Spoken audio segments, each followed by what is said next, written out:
Good morning. Very intense. Good morning, Donna.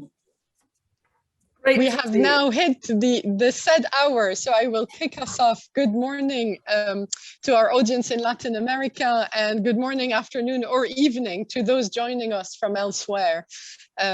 We have already 24 attendees on top of the team and the panelists, so I think it's a good time to start, and I'm sure it will continue trickling in. We are recording this session today, so we can share it with more colleagues and the wider global health community later on. So nothing will be lost. I'm really thrilled to welcome everyone to this discussion about the challenges and opportunity for using data and analytics to help with pandemic preparedness. This is very much the business of the Trinity Challenge. This is very much the vision that Dame Sally Davies brought to the Trinity Challenge Coalition and to founding the global charity that we are based in the UK, but really working globally. But today we want to go beyond that mission and really anchor the debate in what has been happening in Brazil and in the rest of Latin America, learning from Fiocruz, learning from IHME, both of whom are members and partners of the Trinity Challenge from the beginning, and learning from CNPq and Dr. Evaldo Vilela. So I will very briefly introduce myself. I'm the CEO of the Trinity Challenge at the moment. I'm a lawyer by background with a career in the civil service. And I worked on public health, mostly on antimicrobial resistance, also on a project that had been dreamt by Dame Sally, who is with us today and has since then, since being Chief Medical Officer in the UK in 2011, has now become the UK Special Envoy on AMR. So there's a thread on AMR, and I'm sure we will come back to this at some point today.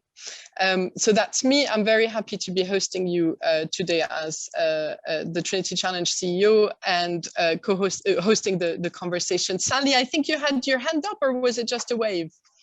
No, sorry. Okay, super. So that's enough about me, and then Sally will tell you more about the Trinity Challenge shortly. Let me say a little bit about our panelists. So I suspect they don't need an introduction for this audience. Nisia Trindade Lima, you are the president of Fiocruz and the first woman to chair the institutions in the 121 years of history of Fiocruz. You've been at the forefront of the COVID-19 pandemic response in Brazil, and I really can't wait to hear more about your work on vaccine therapeutics, diagnostic, and the whole approach to the response. And asking you lots of questions on, the role of data and analytics and why you think that's important in that context. You are a teacher, a sociologist, and a civil servant. You have been for 3 decades, and you're a member of the Brazilian Academy of Science. Rafael Lozano, you are a professor of health metric science at the University of Washington, and you also represent another one of our founding members in the Trinity Challenge, because of course you're the General Director of Health Information. Sorry, you're Director of Health System at IHME, who have been part and parcel of the journey of the Trinity Challenge since we've started. So again, I really can't wait to hear your reflections on the past difficult year and a half from the work you've done out of there. Dr. Evaldo Vilela, you join us from CNPq. We're really lucky to have you here, bringing the different background that you have from your research in the agricultural sector and being the president of CNPq, which is the National Council for Scientific and Technological Development, for those of us in the audience who are not familiar with the landscape in Brazil. You used to be the president of the Minas Gerais State Science and Technology Foundation, and you bring 30 years of working in science and innovation. So really thrilled to have this panel with us today. I will run a conversation between us of around 30-35 minutes, but then I'm really looking forward to an interactive Q&A with the audience, which the numbers are going up and up. So don't hesitate, please, to start about putting comments and questions in the chat function. Even during the first 30 minutes, some helpers in the team will help us sort through the question and jump onto the best ones from the beginning. And then I'll try and continue organizing it as a spontaneous and interactive conversation as we can for the second half of today. But let me pause here and turn to Sally first. Dame Sally, can you give us some background on the Trinity Challenge for those amongst the audience who don't know us yet? What is it and how did you start it? Thank you very much, Hala. Thank you for setting this up with Nisia. It's really great to be talking to people in Latin America. And Hala and I visited Fiocruz a few years ago. I also visited Minas Gerais too in my time. So wonderful country. I launched the Trinity Challenge in September 2020 because we wanted to bring together the world's best thinkers and doers around the issues of better predicting, preventing, and managing pandemics. In the middle of 2019, the COVID-19, I'd realized we can and must catalyze new ideas, novel approaches, and innovative tools, and ensure that all people everywhere are free from the shadow of infectious diseases.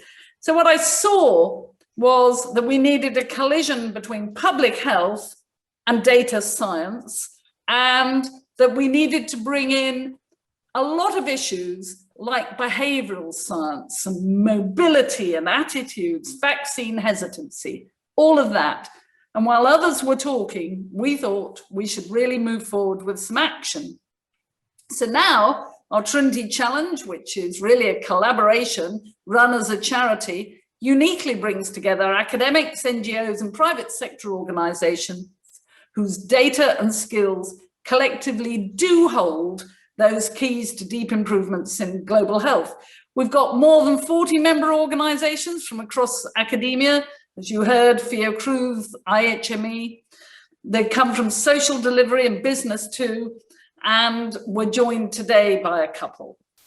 We're using this collision, as I've called it, of data science and public health to accelerate progress, and we're working in three big ways. The first is a public challenge for anyone from anywhere to participate. We collected a prize fund, which can incentivize, reward, and catalyze the best ideas from across sectors and countries. And the focus is on practical, scalable solutions that can identify, respond to, or recover from health emergencies in effective, novel ways and can be future global goods. Do you know we've had 340 applications from 61 countries? People have responded amazingly. Secondly, we've innovated some amazing collaborations across our membership between private, public and social sector, surfacing the role of data science, analytics, tools to address the tough questions that we think matter. And that's nurturing a unique environment for the exchange of ideas, perspectives, and experiences, which then feeds through into our third work stream, which is about the data ecosystem.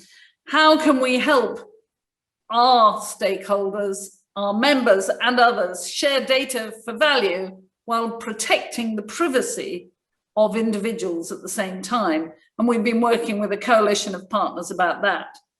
So that's our setup and the working model of the Trinity Challenge. As I said, we had 340 applications from 61 countries. We've now got 16 finalists. Our wonderful judging panel are now working to reduce that to a fundable number. They all look great to me. And they're an impressive mix from geographies, organizations, and approaches, but all harnessing that power of data analytics, and true innovation to help the world be better equipped to handle disease outbreaks. And of course, addressing many of the problems we can see now during COVID-19. So can I ask you, if you want to learn more, to visit our website, thetrinitychallenge.org, and join us as well at the inaugural ceremony on June the 25th to hear about the winners. You can hear from our judges, you can network with the teams and other people who will be there. Back to you, Hala. Thank you, Sally. That's fantastic. And I do hope many of our audience check out the website and the work we've done. You've described really well what we're doing. Can I ask you a bit more about your personal motivation at the beginning of the pandemic and why you thought it was something that was special and needed? Of all the things that you could do, why this focus on data and analytics? Thank you, Hala. Well, I used to be the chief medical officer for England and the chief medical advisor to the UK government. And it was clear to me that as we go forward, we've got to bring data science in effectively. And we've got to use them for public health, and that it is about data that it isn't just public health data that governments or health systems might have. What they do have isn't always as good as it needs to be either. I mean, we know at the beginning of the pandemic, we didn't have enough data. It was very difficult to get at. It wasn't interoperable, massive challenge. And that meant that health systems and governments, clinicians, everyone was working rather blind, trying to work out what needed doing, giving advice without the most up-to-date data, and not able to shift policy in real time. And so we really need to find ways to use technology and data to help everyone, not just the rich countries too. And that takes me back to what we've seen in a very big way in COVID-19, though it's there with TB, malaria, and so much else, that outbreaks, epidemics, and pandemics don't impact people equally. And that is wrong. And we need the data to try and help these people and prevent it as we go forwards. I guess this resonates with much of our audience here. After all, Latin America has been disproportionately affected by COVID-19, with just over 8% of the population, yet you've seen around 25% of deaths from COVID-19. And as in every country, loss of livelihood, some very difficult socioeconomic implications for people in the region. So this emphasis that I have on inequalities worries me. And then finally, I would say that we don't understand enough the behavioral aspects for the drivers of outbreaks, epidemics and pandemics, and the response to it, whether these are emerging, re-emerging, or have always been there. They all start in the community. And that's very critical for Latin America, South America, just as it is in Africa, India, and Britain, where I'm standing at the moment. We need to understand these behavioral issues better. So those were the drivers to push me to undertake all this work. Thanks, Hala. Thank you, Sally. Nisia, I'm going to turn to you and ask a bit of a similar question around, first, the role of Fiocruz, because some in the audience might not be as familiar with the work that Fiocruz does. And then what drove you to partner with the Trinity Challenge and to focus some resources and attention on there?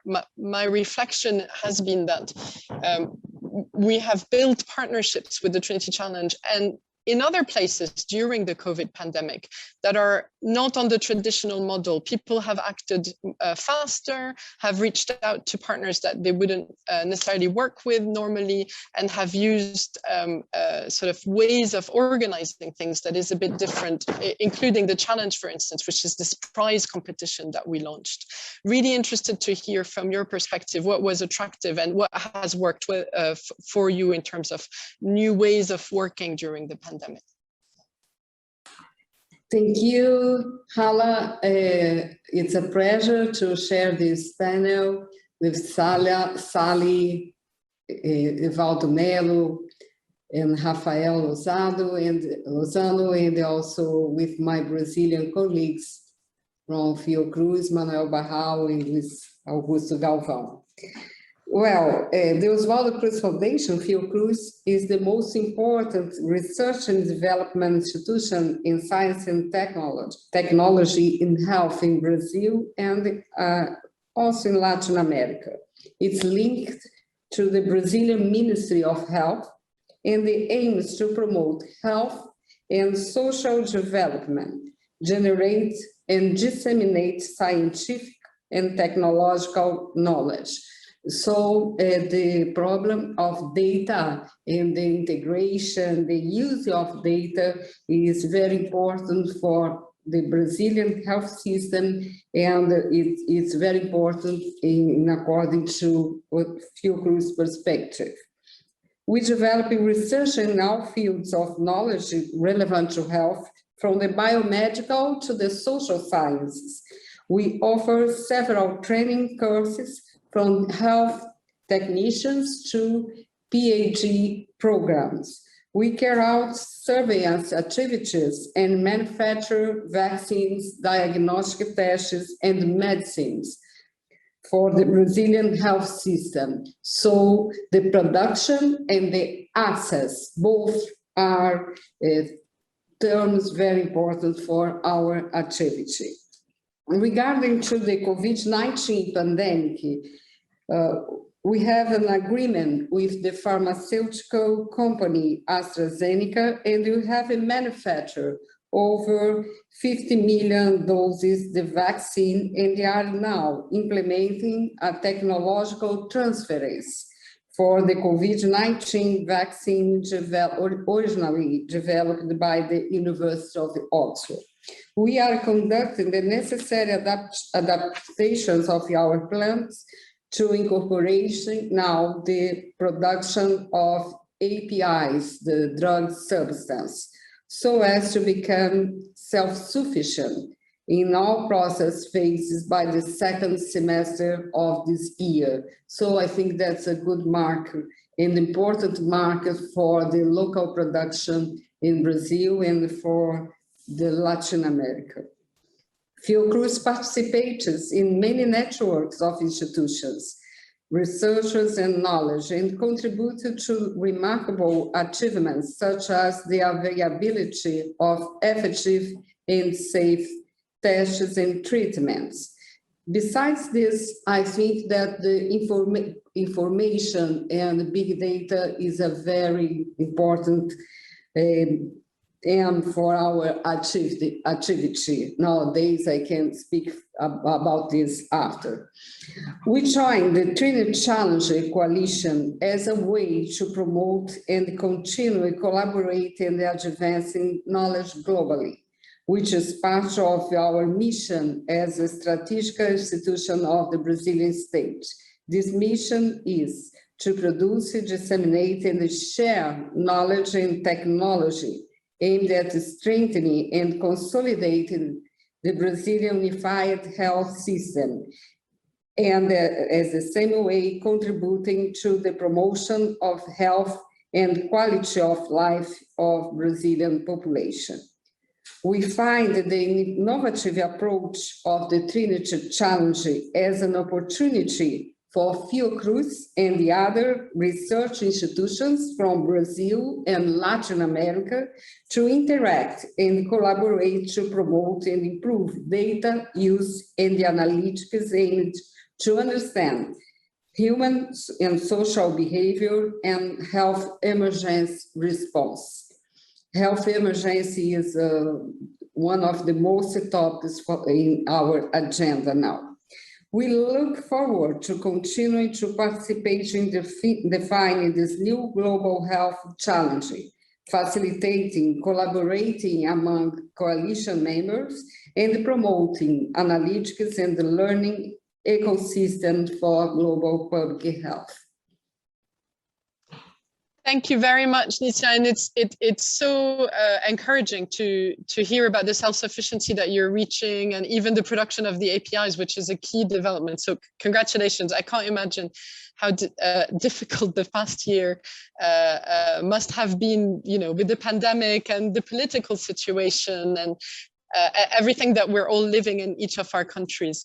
On that point of charting a way, each country has been different, each society is different. And yet we've all lived through this global pandemic in a way that has interconnected the world, maybe more than ever before. Do you have reflection on how Brazil was different, or things that went better, or things that changed for the best, and opportunities that came out of the experience of Brazil to actually learn for the future in a way that is, can give us hope actually on amongst the difficulties that we've all lived? Yes, well, Brazil is, and I think that the same point I can make about Latin America is a very unequal country. I think that's the first topic I'd like to focus. And that is clearly visible during the pandemics. Brazil is one of the most affected countries in the world and occupies today the second position number of deaths, unfortunately. Inequity causes a disproportional effect in the population in vulnerable situations. We also had problems related to coordination of measures in all levels of government. The surveillance, especially testing for COVID-19 and subsequent control measures, were fragile since the beginning of pandemics. So I think that the second point is testing for epidemiological control, and that is one of the failures in Brazil, I think very important. Now we are increasing the vaccination, but the reaching is not as fast as we need. So one point about the different response of and the results of the different response in front of pandemic is that some countries can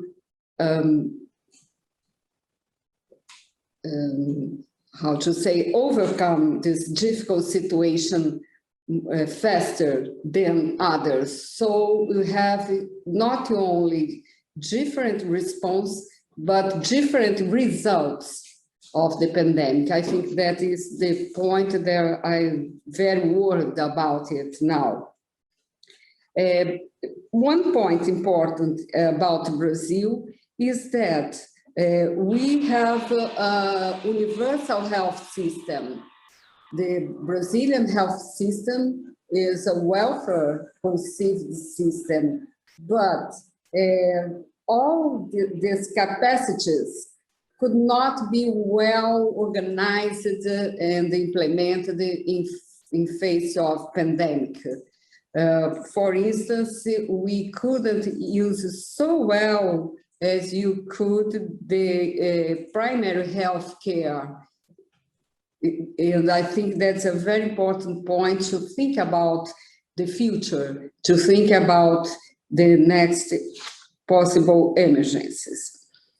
I would like also to mention an approach developed at Fiocruz in the last decades, which conceives health as development, understanding the concept of a health economic industrial complex. This concept shows that production, science, technology, and local innovation bases are essential to give economic sustainability to the health systems, also favoring global cooperation guided by the solidarity exchange of technologies. So I think that's the third point I would like to emphasize. And a fourth point is data and the analytical analysis will be vital to understanding the dynamics of the process and make it better to establish the best public policies and institutional arrangements to respond or even avoid the next health crisis. I think that these are the most important points in my perspective. Thank you. Thank you very much. That is very comprehensive and gives us a lot of avenues to continue exploring. And it's clear already from what you're saying how much data matters for the economics and the supply and demand management, for the behavioral understanding, and even for the social and economic understanding of the impact. I'd like to turn to Rafael, who, you know, his world, your world, Rafael, is data. And ask you a little bit, like for Sally and Nisia, first, tell us the story of your pandemic and how, you know, how did it happen? What did you do at the beginning? What are the main things that you remember doing in your role at IHME and at the University of Washington? And then some reflections on what does it say about the future? What bridges, what lessons have we learned during the pandemic that you think will be relevant? Rafael, I think you're on mute. Yeah, here you go. Thank you, Hala. Thank you very much for giving me the floor. And thank you very much, all of you, for inviting me to join this important panel. The Trinity Challenge is a quite important and interest coalition, global coalition that we need to, in some way, support in different angles. Let me just do a small clarification. IHME is an acronym, and we live in the acronym time. It's the Institute for Health Metrics and Evaluation. We are living in the University of Washington in the Department of Health Metric Science in the School of Medicine. Having said that, it's very important to consider that the Institute of Health Metrics and Evaluation also has the diversity of the world. And I have the honor to be the first Latin from our community in this area. But now we grow and we have faculties, we have professors, we have researchers, students, and we have a big network of collaborators in IHME. We started the work in the pandemic in February 2020. Don't forget that Seattle presented the first case in the US coming from Wuhan. And then we started working at home. It is the hospital of the university asked us, can you help us trying to see which is going to be the demand of beds and ventilators for the future?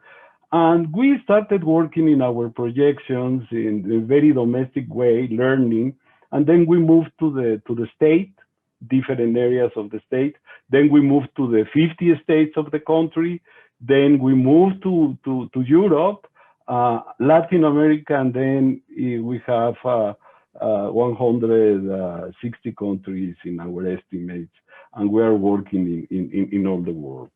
So that's the way that we are doing. It's easy to say, but every week we update our projections, and our scenarios are considered in different areas: journalists, governments, international agencies, and population in general. Let me express my reflection, because we are living in the age of the dataism. In this time, the data is a religion, and the algorithms are the one who oriented population to make decisions. COVID is not the first pandemic in the digital age, but it's the most digital of all the pandemics that we have experienced. We are facing paradox and contradictions.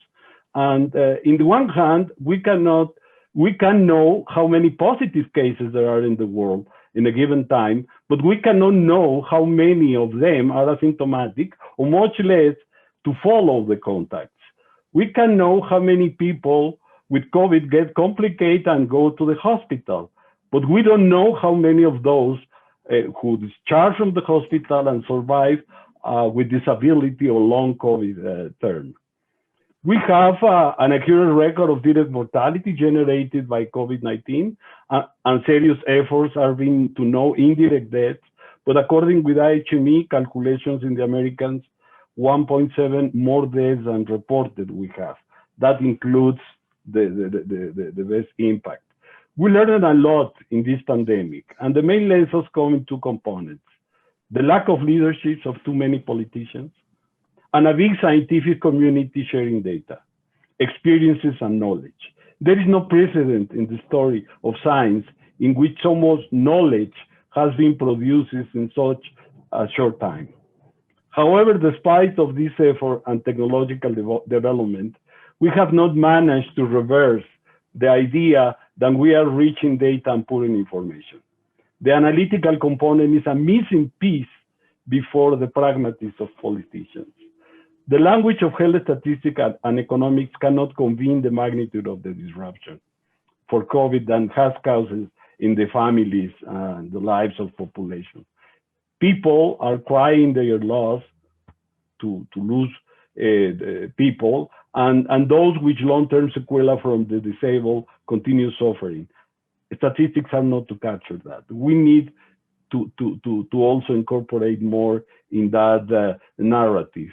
And related with the inequalities, as always unfortunately happen, those who had the least before the pandemic had even less now.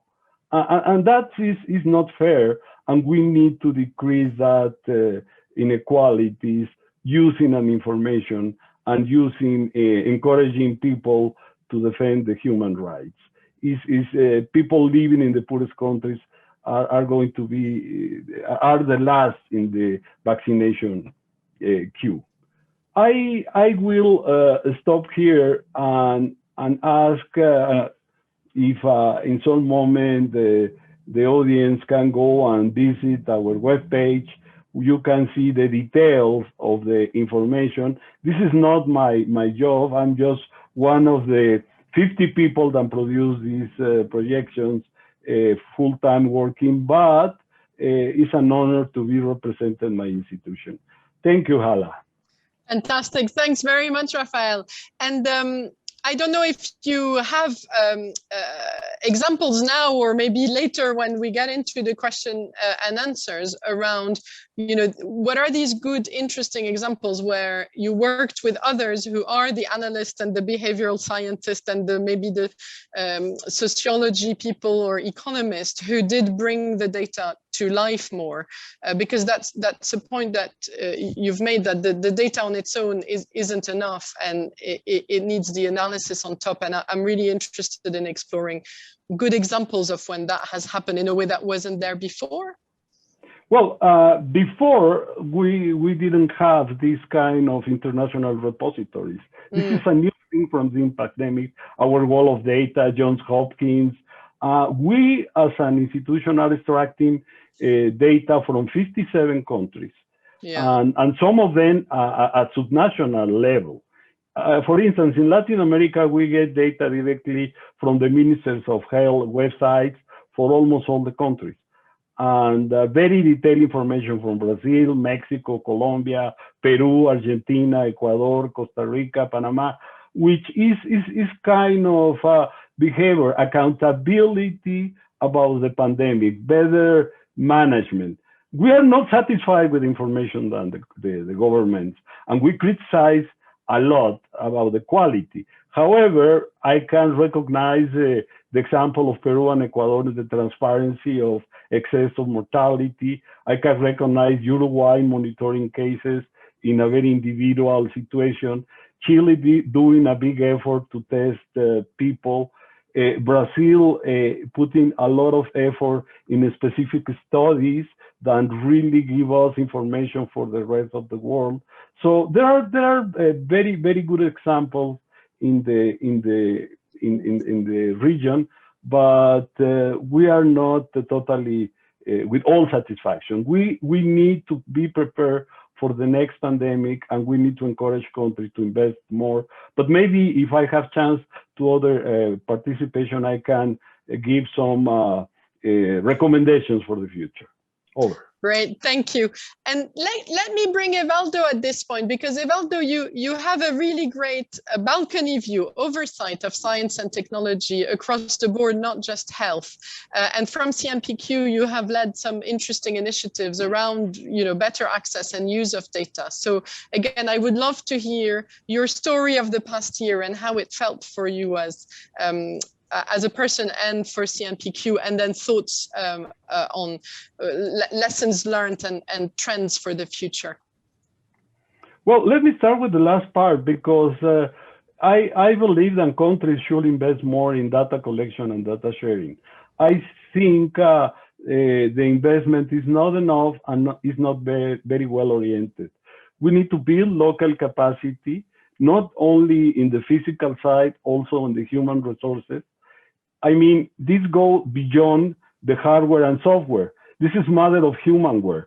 And the main problem that we have is how we can fit all of these needs with the capability of each of the countries.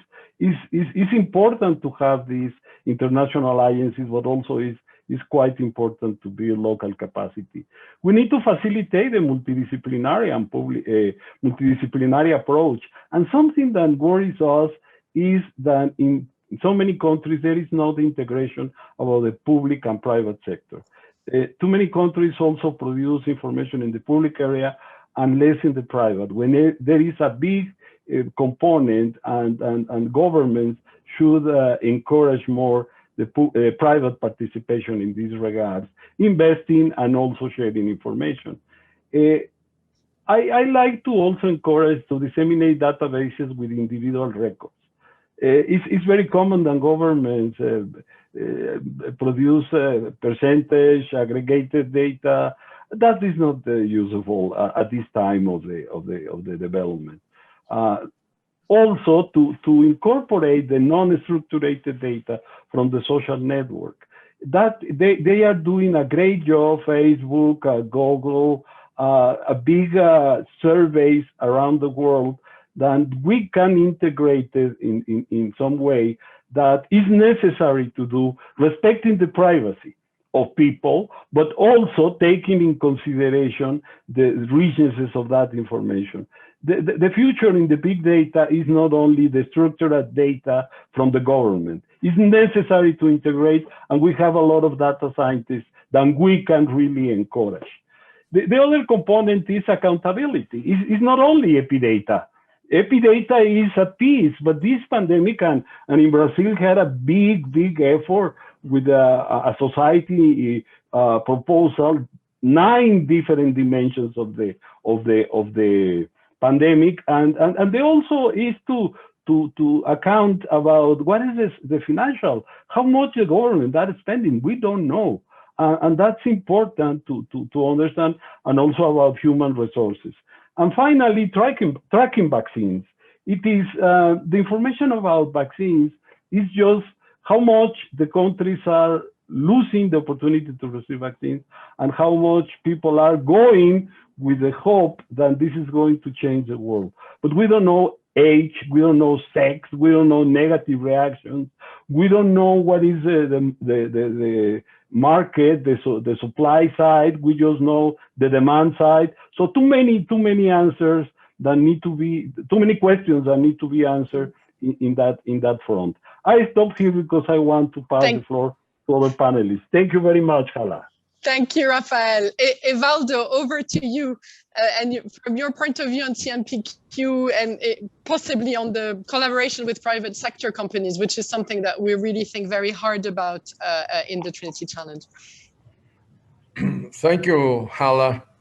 It's a pleasure to be here with you and all our panelists. And my congratulations for this initiative and to the Trinity Challenge and for the invitation. Well, CNPq is the main agency for finance research in Brazil in all areas. It's a federal agency. And we are now in our 70-year anniversary. So we are celebrating this year. It's a longer contribution to the science in Brazil and also for the development, economic and social development in Brazil. As we finance research in all areas of knowledge. We also have good contribution in health research financing with very, very near collaboration with Fiocruz and the Minister of Science, Technology and Innovation, and also the Minister of Health. CNPq is already engaged in several actions that represent advances in the form of research funding, having incorporated elements of support to open science in its lines of action. An example of our effort is together with the Brazilian Institute of Information in Science and Technology. We work together to establish a network of open research data repositories with the construction of the LATS data, as well as the construction of the National Consortium for Open Science, what we call Consciência, both to be released soon.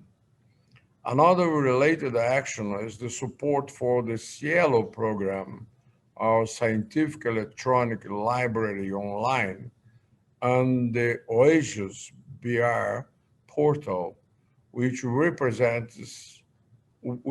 present scientific publications in open access and full text.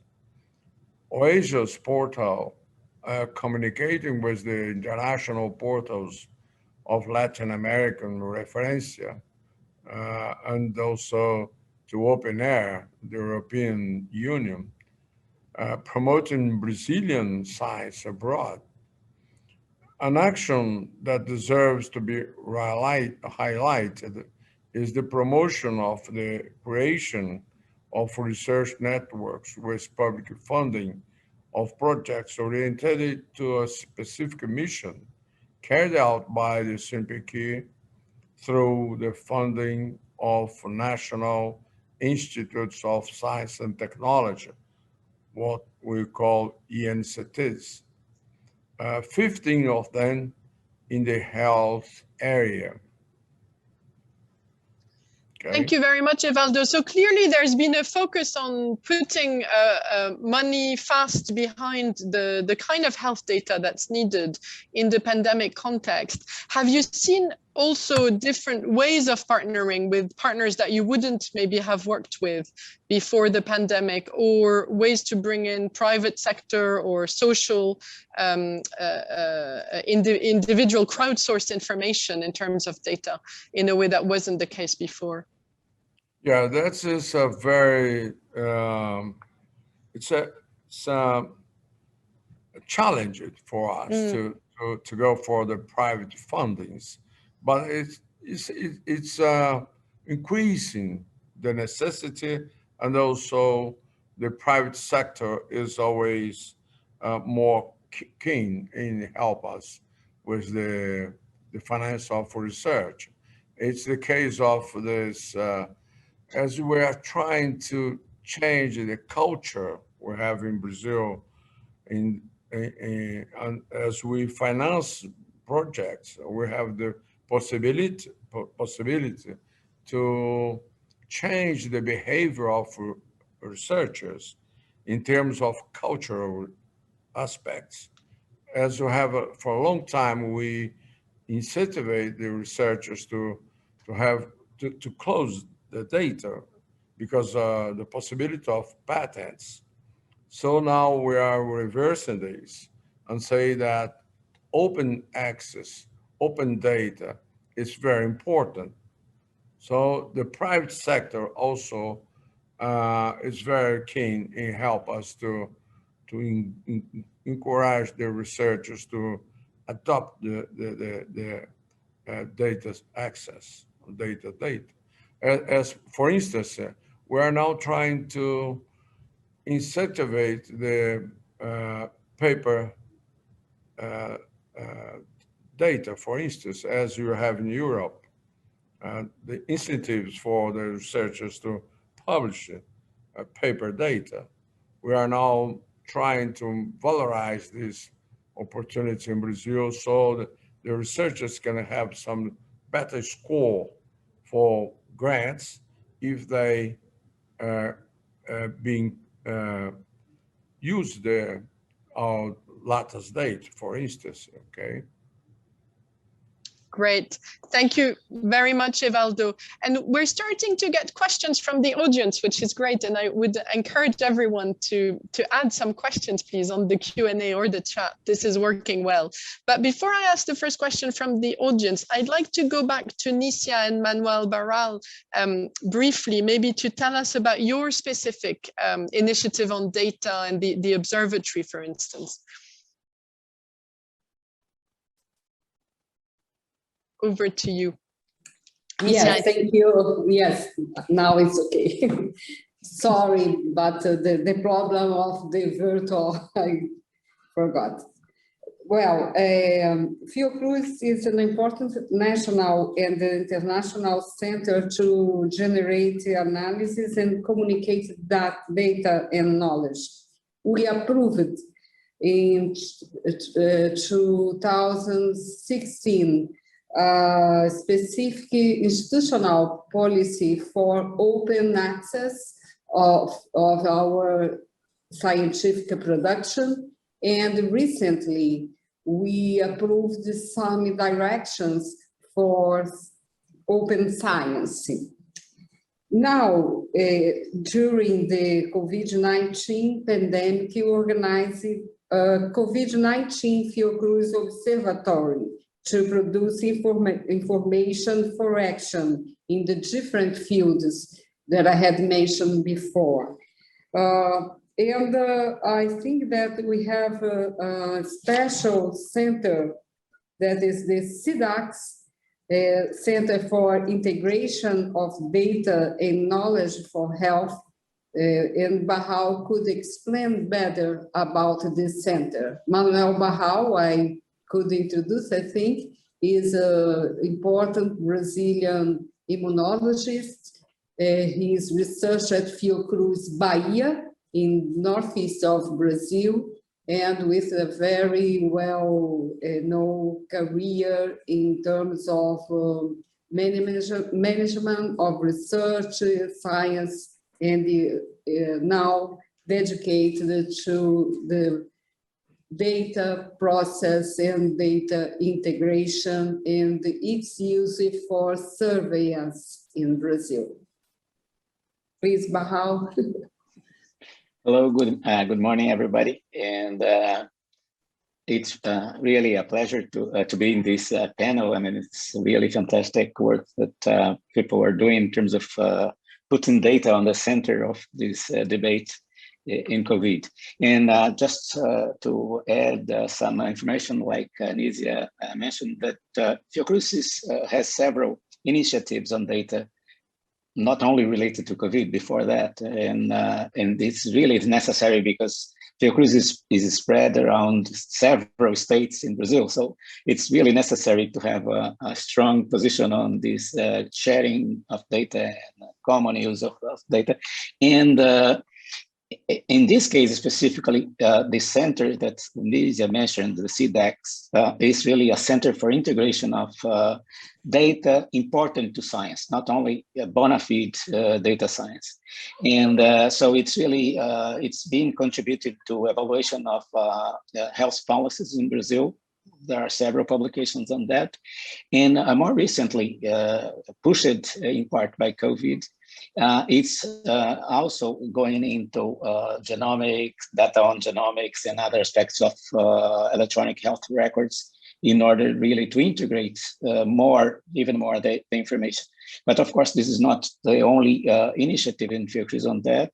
There are several initiatives on data and related to COVID in Fiocruz. And I would like to highlight the one that is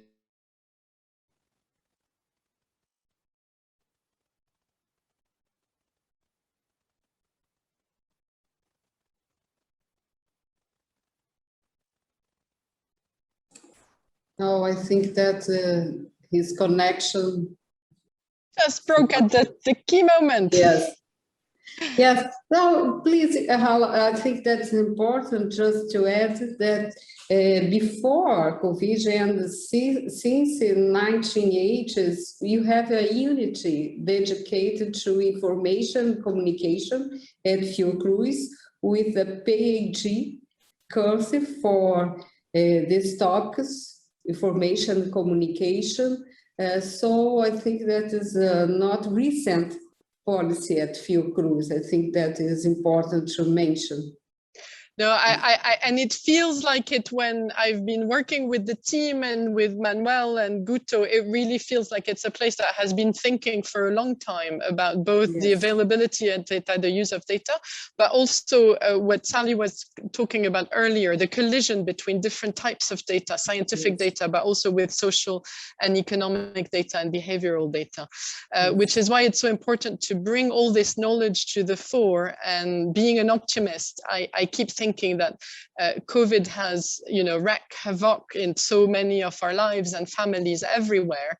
But I also want to think that there is something that we will learn in terms of going faster and better in how we use all this knowledge and this thinking. Now people will take it really seriously, and both private sector companies in the way that Rafael was talking about will actually, want to work with the public and charitable actors to bring the data to use. And I think that's why CDAX and the observatory is such an interesting example for us. But I'm probably talking too much now, and I have questions from the panelists. Manuel, if and when you come back, please make a sign or drop me a line and I'll bring you in.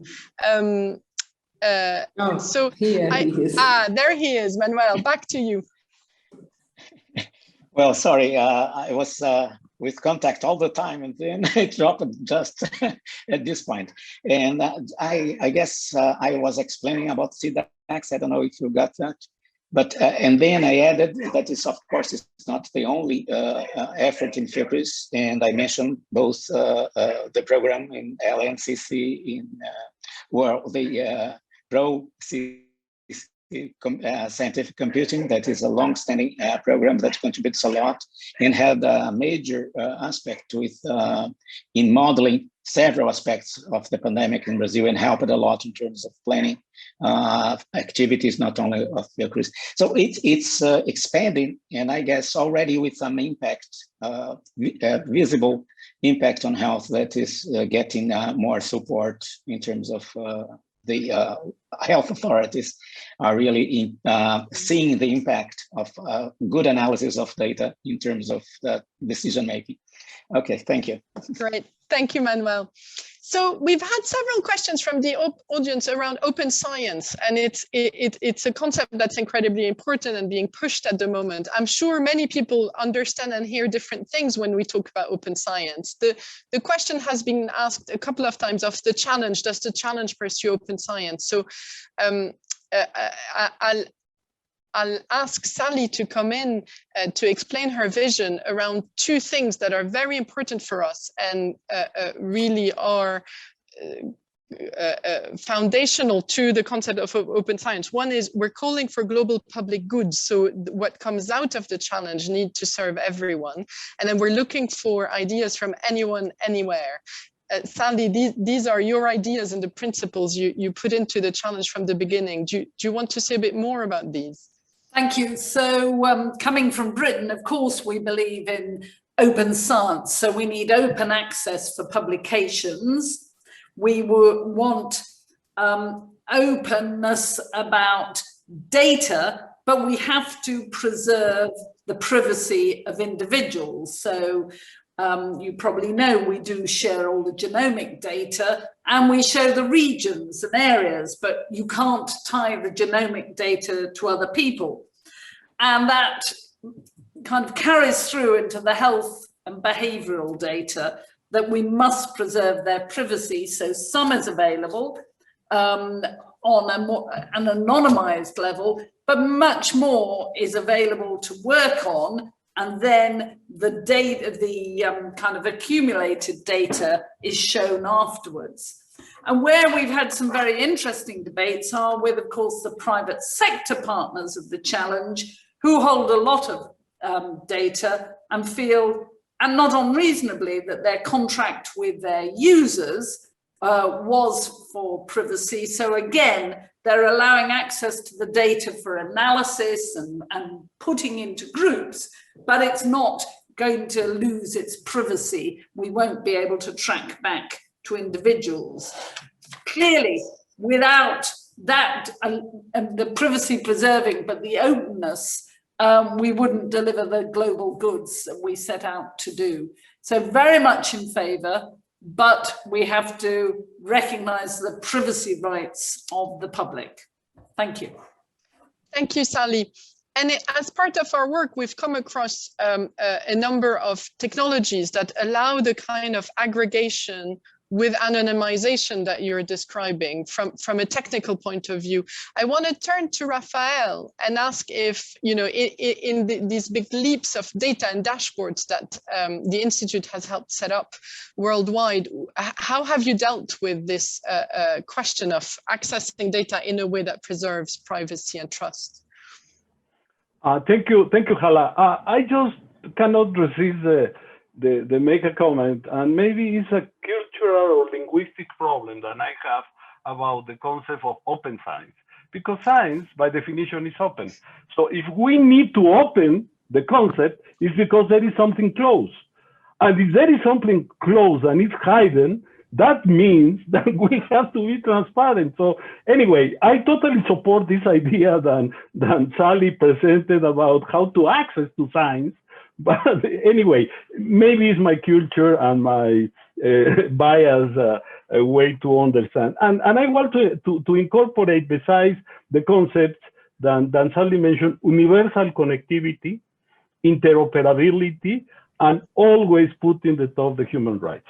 Now, when you say access, this is a very, very strong challenge for us, because it is, we have access for that universe with access. So we have in many places, even in rich countries, lack of connectivity. That means that the access is delayed, is low, not enough to download all the information.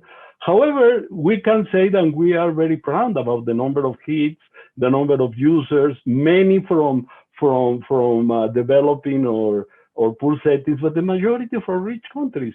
So in some way, when we open this data, in some way we are reproducing and encouraging inequalities, and we need to go in the direction to encourage people to facilitate the access. That's why the principle of universal connectivity is quite important.